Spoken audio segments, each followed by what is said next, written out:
Yeah. Y'all here with Southern Yankee. I'm here with DJ Chris Preme, aka Scissorhands, What up? aka my pops. So first things first, I know I gave you all the aliases, or I spoke of all the aliases, but how did you come up with the name? Well, first and foremost, my name was Chris Preme. Growing up in South Jamaica, Queens, you know, they used to have these park jams. And over here on the South Side, 40 Projects, there was a team. They called them Supreme Team. Okay. The infamous Supreme Team. The Supreme And he threw a park jam one day. I went there. It was the legendary Grandmaster Vic. Shout out to Grandmaster Vic. And I saw him DJ, and I was like, wow, that's crazy. And every few minutes, you know, somebody grabbed the mic and be like, yo, Supreme Team in the house, Supreme Team, Preme Team. And I was just like, yo, that name Preme is crazy. Right. So I went home, I was like, okay, how can I flip that into my name? And I was on some Chris Supreme. That's like, nah, I don't like that Supreme. Right. I just flipped it, Chris Preme. Yeah. The rest is history. That worked. That sounds dope. Yeah. We got the name out the way. When did you first learn that music was your passion? We always been in music some way, shape, or form, but I think I was in 6th grade, and I remember my music teacher was like, hey, what do you think about playing the trumpet? And I was like, yeah, all right, no problem. Let me try my hand at that.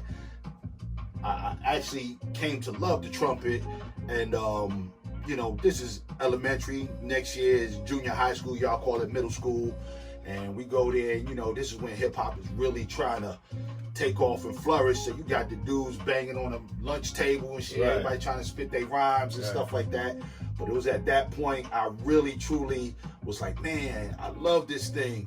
And What year would you say? that was about 83, 84, 1983, 1984. That shit sound like a lifetime ago. Nah. And how I really fell in love with hip hop, man, was you know, I remember going to a Run DMC concert, and Jam Master Jay's up there. He's doing his thing. I mean, he's scratching, doing his thing. The music's going, and the needle jumps, and he takes the record, breaks it over his knee, grabs a new one, throw it on there, and like, and I was just like, yo, that shit was crazy. He brought the house down. So I was like, crazy because of that. I was like, yo, I literally have to do that. Right. You know what I'm saying? Right, so right. that's where my love of DJing really took off. Okay. So as far as now, you were a DJ, MC, eventually progressed to be a producer as well, or were you producer back then too? No, I was definitely a MC and a DJ. Cause you know when hip hop first came out, you got the full art form is graffiti, MCing, DJing, and dancing. Right. We all tried to do all of it. You Right, know what I'm right, saying? right. And a lot of people don't know the history of hip hop. The history of hip hop involves all of that. Right. So we tried to do everything. Those who are artistic, you know, they drew, they did their thing, they tagged everything. Me, I could put words together, so I was like, oh, I'm a rap. Right. And then the love of music, you know, led me to the DJ thing. Right. Okay. So what was the chase like when you were coming up? I know nowadays we operate off of like the internet era. Y'all didn't really have the internet back then, so what was it like? Label situations, performances, and stuff like that. Label situation was you had to find somebody who worked at the label, pretty much an A&R. You know, if you got a name of an A&R, you try to find out the phone number to the joint or whatever. Most of the time, when you had product to take them, because you knew you couldn't approach them with nothing, we had our little cassette demo tapes, and you tried to find out somebody, and you walk up to the label and either wait outside or you try to sit in the lobby, act like you front, and then be like, yo, I got a meeting with blah blah blah, and I'm like, oh, he's not here or she's not here, you know what I'm saying? So there was a lot of sitting around and waiting and trying to link up with somebody. And we had the pleasure to work with Dante Ross, me and my man Legacy. We had a crew called Funk Clan, eventually turned into Black Plague. We renamed and rebranded ourselves. And we got to link with him a couple of times. You know, I probably still have that tape, and I needed to fill it out. It's called SD50s. He was part of the crew called the SD50s. They used to make beats. And I remember we linked with him. He saw us at a show one time, and he was like, yo, y'all willing to work, blah, blah, blah. I got this beat tape. So he gave us a beat tape. And this is a funny story, man. Gave us this beat tape, and we go through and we listening and we looking, and I'm feeling some kind of way, man. Wow. Because the beats is trash. the beats was booty, man. This was basura, man. They basura, bro. Damn. But his name was attached to it. So, long story short, me and my man Legacy, we had a little conflict on an issue. Yeah. And man, it wasn't nothing, man. You know, we still kept working, but we was like, yo, this dude, I don't know what he doing. He trying to separate from SD50s and do his own thing, because them beats didn't sound like SD50 beats. Right. You know what I'm saying? But Dang, that was that bad? nah, it just wasn't for us. Right, okay. So, you know, that's the thing. You know, you got to look at where hip hop was, and this is probably like 88, 89, 90. Right, you got to right. look at where hip hop was, and if your music didn't fit that, you wasn't going nowhere. Okay, that makes sense. You know what I'm That saying? makes Sort of like now, you hear a lot of people with the same style or same flow. sense. It's because it fits now. Mm-hmm. You know, but you know, we was like, but shout out to Dante Ross, man. He was a good dude, man. He Okay. exposed he exposed us to a lot of things in the business Mhm. to let us know, okay, yo, this is what it's gonna require. Right, okay. So Okay, so what was your first experience that you remember of you performing, whether that be for like a crowd or, you know, within a cipher or something like that? okay, so first things first, I'm gonna take it to the park, DJ, you know, Irv Gotti. Y'all know him as Irv Gotti, Murder Inc. Okay. I'm talking about DJ Irv back in those days. And he had his own little crew, DJ Tron, Baby J, you know, it was a bunch of them. And they had their own thing. I used to move solo. And shout out to Marcus Neblitz, that's my dude. He knew Irv from school or whatever. Irv throwing this little part jam. And Marcus was like, yo, you want to get on? I said, yeah, man, yo, ask this nigga to get on. So he, you know, go to his man. He like, yo, this is my man. Let him get on this on. And then first Irv put me on that. All right, hold on. Okay. You know, then he put me on that. Hold on. Yeah. So I had to wait a little while. He was like, all right, go ahead. So, you know me, I'm a little competitive. And that rivalry juice was flowing. So I was like, yo, I'm going to go hard. And I pulled out the It Takes Two. DJ Rob Bass and Easy Rock. I mean, Rob Bass and DJ Easy Rock. Right. I pull those out and I put them on and I'm trying to do my thing and I'm wilding. And Wilding in a good way? Or wilding. I don't know what I was doing. I was wilding. I was trying to prove something to people that I ain't Right. really need to prove nothing Right. to. So, long story short, it didn't turn out well, and I got the tap on the shoulders like, all right, yo, let me get back on. Oh, man. And, you know, the rest was history, man. But I'm glad that experience happened because that's what helped me get better at just being myself and doing me, man. Right. I wasn't trying to impress nobody going forward. I was Right. trying to do what I knew. Okay. You know what I'm that's a saying? learning. If that makes any no, sense. that does. That's a real hard lesson. That's a real hard lesson. Yeah. Damn. Okay. So with that being said, if I asked you to spit one of your oldest verses that you remember, what would it be?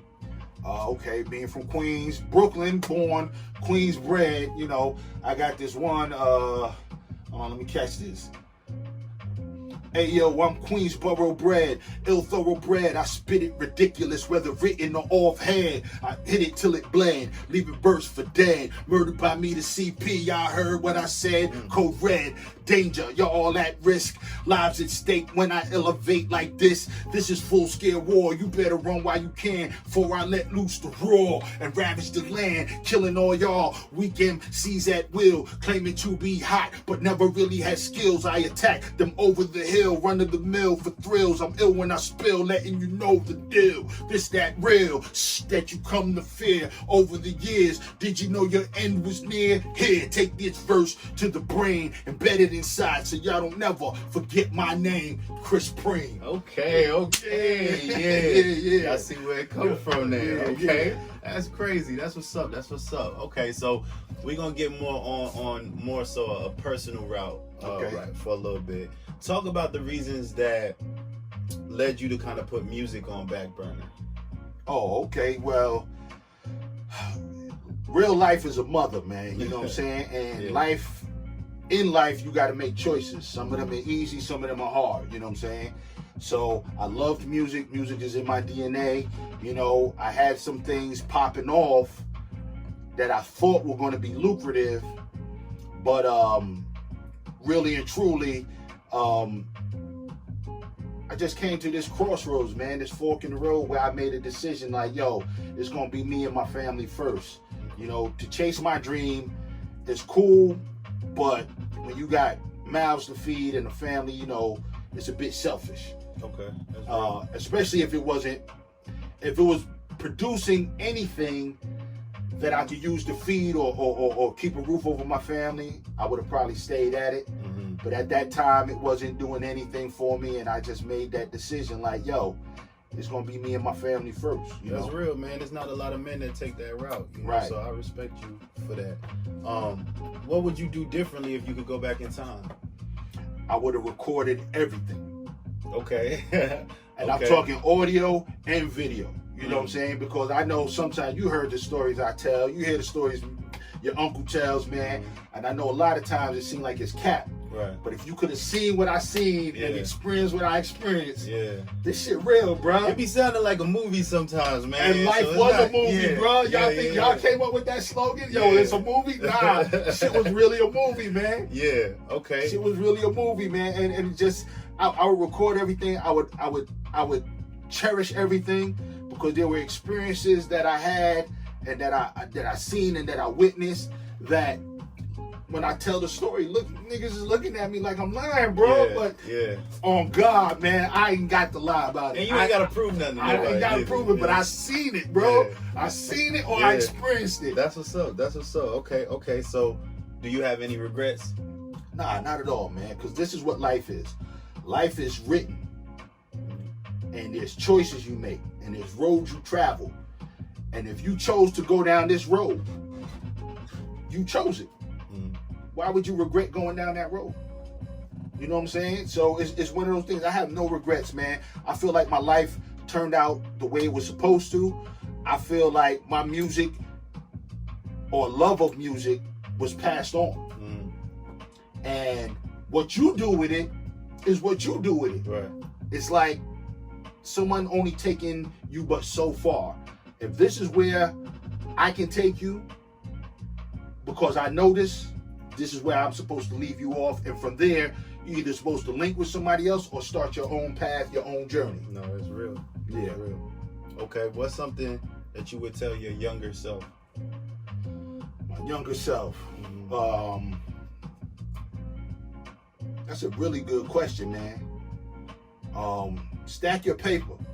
For real. For real. Because I blew a lot of cash. I've always been a good money manager. Okay. But stack your paper, man. You know, it's like I tell y'all, you know, save some of that money for a rainy day. Just because you got it don't mean you got to go spend it. Because there will be rainy days, man. Okay. You know what I'm saying? That's some real shit. That's real. Okay, so outside of that advice, what's some advice you could give somebody to, or what's some advice that you can give someone who is pursuing their dream? Oh, as long as it's a dream and you're really committed to your dream, chase it, man. If there are other responsibilities and stuff you have, just make sure everything's taken care of before you become that selfish person. Okay. Because, you know, your dream is your dream. But if you got people depending on you, that might be an incentive for you to go harder as long as you're not leaving them in lack. You know what I'm saying? Okay. And never stop dreaming, man. Never stop dreaming. It don't matter what age you at. You know, you just got to fit in your lane. Everybody got a lane, man. And there's a lane for everything. But just don't quit dreaming. Just, you know what I'm saying, if you got to modify your dream, you know what I'm saying? That's real. That's real. Okay, let everybody know where they can follow you at. Instagram, Chris Preme the Great. That's ChrisPremegr8. And that's pretty much it. You know what I'm saying? I don't do all that other stuff, but we're working on it. We're working on it. We're working on it, man. I drop my little videos every now and again. I'm trying to drop 2-3 a week. My little DJ blends and stuff like that. But, you know, other than that, man, I like stuff like this where we get to talk and I can tell the history, man. Yeah, we might need to do this a little bit more, just with a different, different theme to it. Oh, yeah. But we appreciate no having doubt. you, man. No doubt, no doubt. We out. One. Yeah, you tuned into the grand, incredible DJ Chris Preme, aka Scissorhands. I'm gonna need y'all to go download the One by Side the Southern Yankee. You heard? Let's go.